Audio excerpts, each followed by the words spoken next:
The Build Show Build Boston series is sponsored by Allura Fiber Cement Siding, Mitsubishi Electric Train US, Roseburg, Schuco USA, and Warmboard.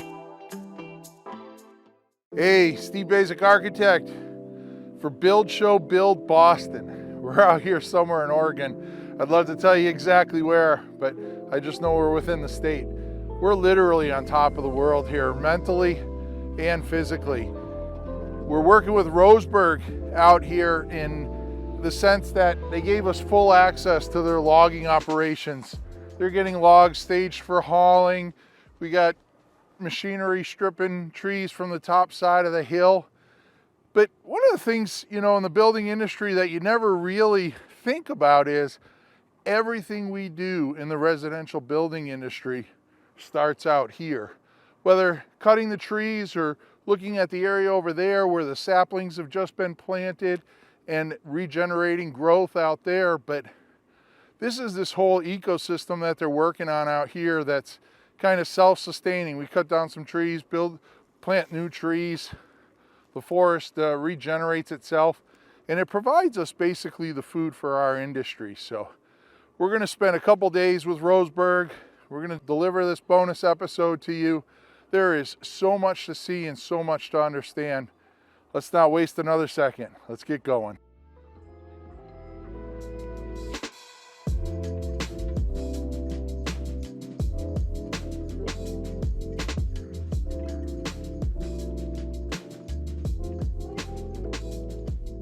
Hey, Steve Basic out here. We're out here in God's country. I got Tiffany from Roseburg.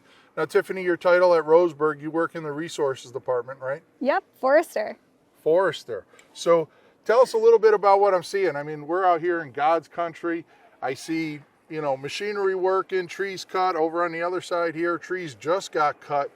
But obviously, I look at it and it seems like chaos. But to you guys, I'm sure there is nothing but strict management of what's happening out here. I would call it organized chaos. So as you can see in the background, we have what we call a harvesting operation. So this is where we go into a stand where we have managed trees and we take them down to sort them into different decks for different products. So anywhere from lumber to plywood to composites, you name it, we make it. So I like to put things in layman terms because a lot of people watching this don't. We say, hey, we're throwing it down in decks and stuff. So we have a bunch of piles. These piles have different destinations. Yes, that's correct. Because of their size, because of their quality, some of them are going to go and become, get chipped or go to use for smaller resource type material. Some of it's going to get turned to be plywood. Some of it's going to go and become engineered wood, right? Yes.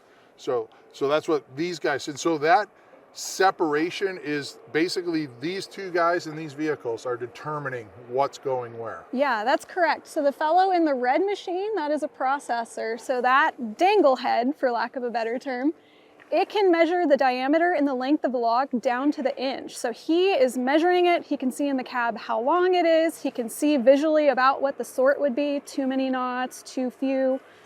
So he's making the calls right now as to what pile that log will go into.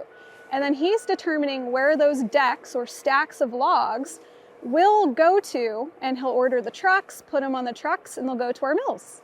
Okay, and then we have someone up here in a vehicle that's doing some stuff up on the hillside. And yes. What is he doing or she doing? So that is a shovel operator. So they have, it's essentially a big piece of machinery with a grapple, so a grabber on it.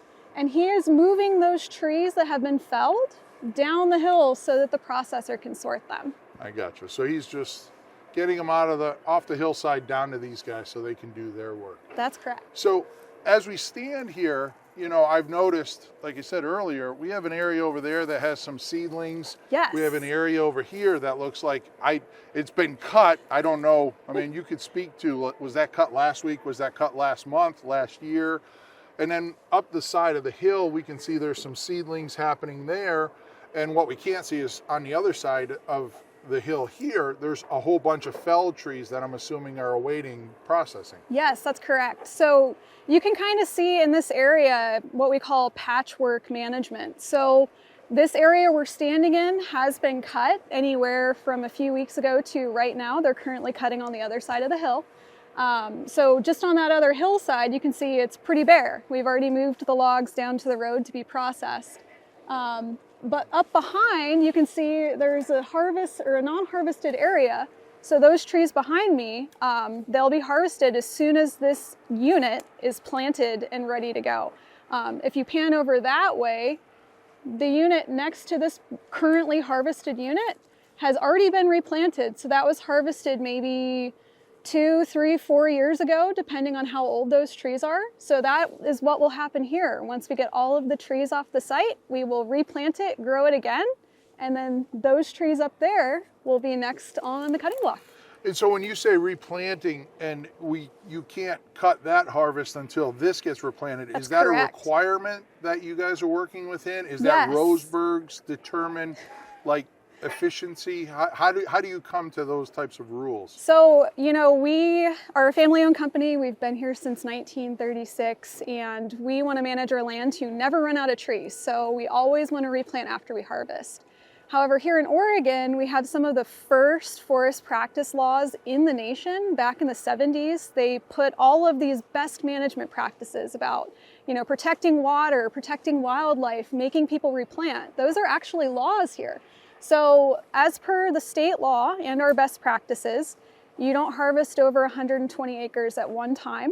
And we couldn't harvest this until the surrounding areas that were harvested before are what's called free to grow. So the trees on the left, they're now at about 4 feet or higher, and it's what's called fully stocked. So that's over 200 trees per acre. So it essentially guarantees that someone can't come out here, harvest, and then just, you know, cut and run. We have to replant, we have to be good stewards of the land. So speak a little to the trees that are to be harvested. Like what are we talking in, like how old are those trees? So those trees right now, I would say, are probably 40, 50, maybe even 60 years old. Is there an optimal time in the life of a tree that, like, this is the best time between 40 and 60 years to cut, and after 60, it kind of optimization drops? I mean, somewhere in there's got to be some kind of curve that suggests optimization. We track the growth of all of our trees. It's kind of a nerdy profession. You have to be really good at science and math. So every 10 years, we go through just about every acre of our land and we put in plots to measure how these trees are growing. So for example, that stand behind me, we know how fast it's growing. We know what's actually there, how many sticks, you know, how many logs that we can use to make So you have a whole products. inventory of this hillside, and you know how many board feet of trees and all of that good stuff is there. So we know how fast it's growing. So trees, like people, have a biological maturity. You know, trees don't live forever, just like we don't. So they grow and grow and grow, and then they get to a point where they kind of just taper off. You know, they hit late to middle age and they just hang on before they die. And so we watch that curve to see how they're growing, to optimize the best time to actually harvest them. So we're not going to go in when they're too small and we can't use them. We're going to go for when they're biologically mature. Yeah, you know, stepping back for a moment, it occurred to me on the drive up here that the wood industry is probably the only industry in the building industry that goes all the way back to the initial resources, meaning, you know, to get a 2x4 out on the job site has to come from a mill, but the mill has to get a tree and the tree has to be cut from here. Yes. To get a steel beam, the steel company is buying ore from somewhere. They don't own a mine somewhere where they're mining that ore to make steel, to make their steel beam. But in the wood industry, like Roseburg has almost a whole company that does nothing but manage their resources before they get to do any mill work. That's correct. We are what we refer to as vertically integrated. So from the ground up, you know, we own our own lands that we manage. We harvest those resources, we send them to our mills, we create the product, we ship and distribute that product. So every single piece of it, we are involved in and manage it. And it's certainly in your best interest to be the best stewards you can, because this is yours. Yes. And you want to care for it, and you want to make sure it's here for the next generation to cut down the trees that will eventually grow where we're standing here. That's correct. It is a fully renewable resource. You know, we all pride ourselves in being proper stewards of the land. A lot of us fish, hunt, hike, you know, we take our families out here, and so we truly care about this resource, and it would be so disadvantageous to basically run ourselves out of that resource. Well, there you have it. I'd like to tell you, I could tell you more, but we went right to the source. We got Tiffany out of her office, brought it up here. You guys got the lowdown on exactly what's happening up here and how much Roseburg actually cares about what they're doing. Whether some of you are going to say, oh yeah, they're forced to care, but you know, everybody we met at Roseburg has, you know, some interest in doing it the right way, because nothing else can happen if what's happening out here isn't done the right way. You told us a little earlier about this 3-bucket organization. Can you elaborate on that a little bit? Yeah. So as far as our land management goes here, the best way I can describe it is 3 buckets of what we do.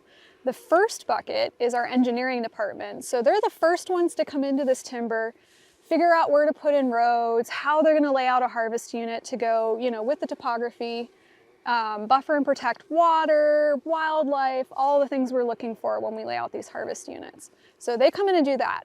The second bucket is our harvesting department. So our harvest supervisors come in and basically manage what the loggers are doing. They make sure that all of the logs go to the right place, that the loggers are, you know, being safe in all of their operations, and make sure that this site is left how it should be for our third and final bucket, which is forestry. So our foresters come in after harvest, and they'll make sure that this site is prepared for planting. So whether that's burning some of the piles, mitigating some of the soil, whatever they have to do, they'll prepare it, they'll plant it. So they come in and figure out where they're gonna put what kinds of trees, you know, mostly Douglas fir, but some areas might necessitate some different species. And then they will monitor and manage this over the life of the stand, you know, 40, 50, 60 years. So they'll get it all the way back to the timber, which will then get harvested again. So one big cycle.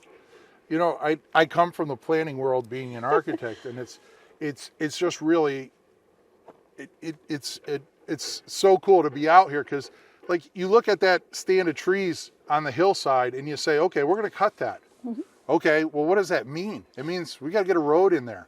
The road has to be placed so that we're not hurting wildlife, so we're not changing the way the water and ecology happen up here on the hillside.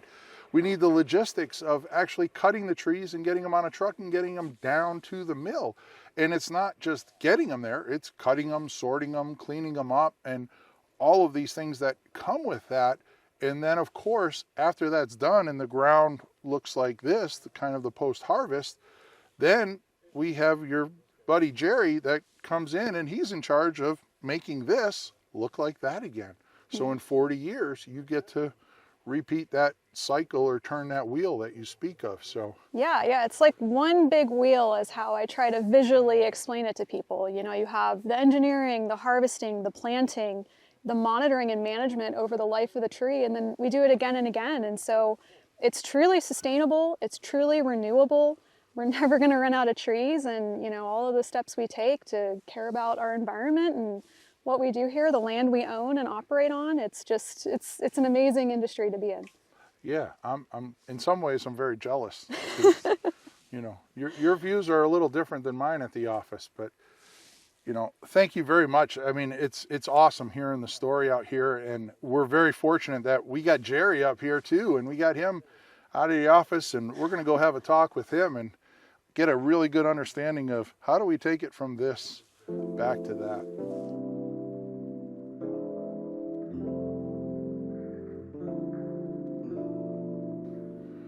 All right, so beyond the great fortune of being out here in logging country, we got Jerry.